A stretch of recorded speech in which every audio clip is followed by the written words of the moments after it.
এই যে শহরের কোলাহল, গ্রামে নিস্তব্ধ, দুই জায়গাতে একটা অজানা চাপ। চাকরি আছে তবে নিরাপত্তা নেই, ব্যবসা আছে লাভ নেই। মূল্যবুদ্ধি এমন জায়গায় পৌঁছেছে যেখানে স্বপ্ন দেখাটা যেন বিলাসিতা।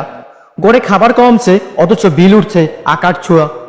চিকিৎসা যেন এখন শুধু টাকার মানুষের জন্য, শিক্ষা সেটা এখন আর অধিকার নয়, যেন এক প্রতিযোগিতা। যুবকের হতাশা, বুড়োরা চিন্তিত, শিশুর আগেই বোঝা টানছে।